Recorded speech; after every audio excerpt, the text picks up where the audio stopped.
భూకంపం ఎలా వస్తుందో ఇప్పుడు తెలుసుకుందాం. భూకంపం ఎలా వస్తుంది? భూమి క్రస్ట్ చాలా పెద్ద గట్టిగా ఉండే టెక్టానిక్ ప్లేట్లుగా విభజించబడి ఉంటుంది. ఈ ప్లేట్లు భూమి మాంటిల్ మీద తేలియాడుతున్నట్లు కదులుతూ ఉంటాయి. ఈ టెక్టానిక్ ప్లేట్లు ఒకదానితో ఒకటి ఢీకొంటాయి, దూరంగా కదులుతాయి. ఈ కదలికల వలన భూమిలో లోతుల్లో ఒత్తిడి చేరుతుంది. ఒత్తిడి ఓ స్థాయిని దాటినప్పుడు ఆ పట్టు తాళలేకపోతుంది.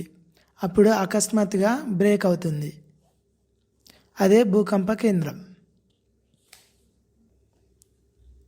సిస్మిక్ వేవ్స్ రూపంలో చుట్టుపక్కలకి వ్యాపిస్తుంది. ఇవే భూమిని ఊగిస్తాయి.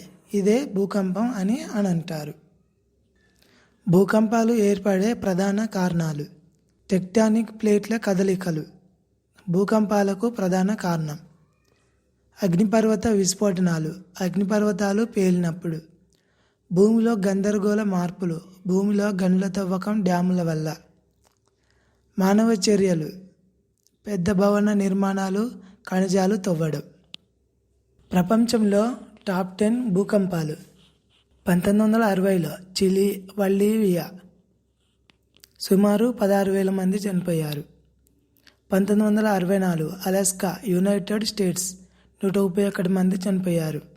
2004 ఇండోనేషియా, సుమత్రా సముద్రపు తుఫాను 2.3 లక్షల మంది చనిపోయారు.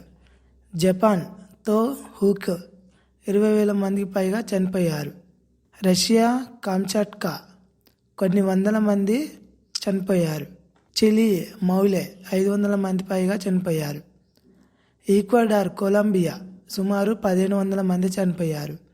చైనా టాంగ్షాన్ సుమారు 2,40,000 మంది చనిపోయారు. భారతదేశం గుజరాత్ 20,000 మంది చనిపోయారు.